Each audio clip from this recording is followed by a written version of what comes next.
So hi అండి, this is నైతం. Welcome to my blog. Actually నేను నిన్న ఆదివాసీ కమ్యూనిటీల మీద మదర్ టంగ్లో అంటే కొంచెం నాకు తెలిసినంత వరకు వివరించాను. బట్ అది తెలుగులో ట్రాన్స్లేట్ కాలేదు. సో తెలుగులో మళ్ళీ మీకోసం ట్రాన్స్లేట్ చేసి మళ్ళీ ఇప్పుడు మీకు చెప్తాను. సో నేను నిన్న ట్రాన్స్లేట్ చేసింది ఏంటంటే, నిన్న ఆదివాసుల గురించి వివరించింది ఏంటంటే, ఆదివాసులు అనే వాళ్ళు ముస్లింలు కారు, హిందువులు కారు, అలాగే క్రిస్టియన్లు, బుద్ధిస్టు, ఏ ఇజానికి చెందినవారు కాదు. ఆదివాసులే. ఎందుకంటారా, వాళ్ళు ఆచరించే విధానం కానీ, ప్రకృతిని ప్రేమించే తీరు కానీ, వాళ్ళ బతికే విధానం అయినా సరే, వాళ్ళు ఏదైతే వాళ్ళ జీవన ఆధారం ఉందో, సో అన్ని కులాల కన్నా, అన్ని కమ్యూనిస్టుల కన్నా డిఫరెంట్గా ఉంటుంది. అందుకే వాళ్ళు ఎప్పటికీ ఆదివాసులే అంటారు. చాలామంది నన్ను కూడా అడిగారు, నువ్వు ఆదివాసి అంటున్నావు, మరి హిందువు కావా, హిందువుని ఎక్కడ రాసిలేదా అని. సో అఫ్కోర్స్ నేను ఒప్పుకుంటాను అండ్ ప్రౌడ్గా కూడా చెప్తాను, నేను హిందువుని కాదు, నేను ఆదివాసినేనని. నా సర్టిఫికేట్లో తప్ప ఎక్కడ హిందూ అని పరిగణించబడలేదు.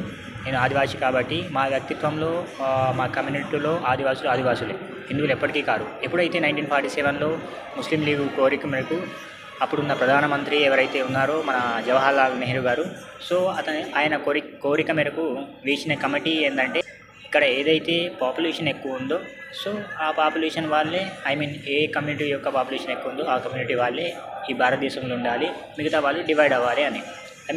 ఇక్కడ బలంగా కోరుకున్నది ఎవరంటే ముస్లిం లీగ్ వాళ్ళు. సో ముస్లిం లీగ్ పార్టీ ఏంటంటే, అప్పట్లో ముస్లిం కమ్యూనిటీ వాళ్ళు చాలా ఎక్కువ మంది ఉన్నారు భారతదేశంలో. సో అయినా సరే వాళ్ళు కోరుకున్నది అదే, మేమే ఉండాలి, మిగతా వాళ్ళు అందరూ వెళ్ళిపోవాలని. సో ఆ కమిటీ ఏం చేసిందంటే, సర్వే చేసిన తర్వాత తేలింది ఏంటంటే, హిందువులు తక్కువ ఉన్నారు. సో హిందువులు తక్కువ ఉన్నారు కదా, ఇప్పుడు ఏం చేయాలనే వాళ్ళ ఆలోచన మేరకు ఇక్కడ ద్రవిడియన్స్ నుంచి పుట్టుకొచ్చిన కమ్యూనిటీ ఆదివాసీ. సో ఈ ఆదివాసీ కమ్యూనిటీలో 9 తెగలు ఉన్నాయి. సో ఆ 9 తెగలను కలిపి హిందువులుగా పరిగణించారు. సో హిందువులుగా పరిగణించినప్పటికీ పాపులేషన్ అనేది పెరిగింది హిందూయిజంది. సో అప్పుడు ఏం చేసిందంటే కమిటీ, సో విచారణ జరిపిన తర్వాత వేసిన కమిటీ మేరకు ఇక్కడ హిందువులే ఎక్కువ ఉన్నారు, సో హిందువులే ఉండాలి, ముస్లిం వాళ్ళు ఉండకూడదు అని. సో అలా అని పాకిస్తాను, అటు ఈస్ట్ వెస్ట్, పాకిస్తాన్, బంగ్లాదేశ్, మధ్యలో ఇండియా, సో డివైడ్ అయిపోయినాయి 1947 తర్వాత. సో అయినప్పటికైనా సరే అండి, ఆదివాసులు ఎప్పుడు ఆదివాసులే, ఎప్పటికీ హిందూయిజం కాదు. వాళ్ళు వాళ్ళ యొక్క సర్టిఫికెట్స్ ఏవైతే ఉన్నాయో, గుర్తింపు కార్డులు ఏదైతే ఉన్నాయో భారతదేశంలో, సో అన్నిట్లో హిందూయిజం, ఇతను హిందూ అని రాసి ఉంటుంది. బట్ హిందూ అసలుగా కాదు. అదే అంటారు కదా, రియల్ ఓనర్ ఆఫ్ ఇండియా ఆదివాసీ అని. నిజమే, మొదటగా పరిపాలించింది ఆదివాసీ రాజులే కాబట్టి, సో ఆదివాసులు ఎప్పుడు ఆదివాసులే.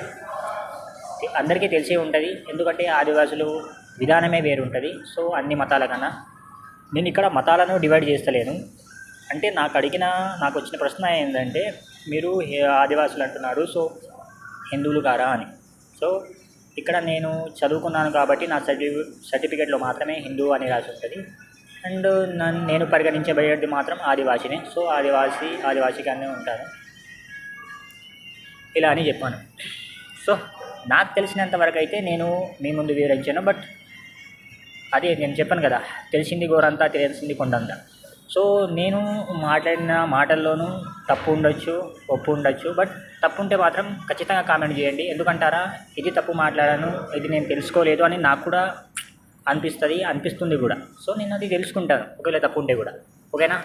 అండ్ నాకైతే ఇంత తెలిసింది, మీకు నా వీడియో చూసిన వాళ్ళకి మీకు ఎంత తెలుసో జస్ట్ వివరించండి, సరేనా. నేను కూడా మీ నుంచి నేర్చుకోవాలని వచ్చాను.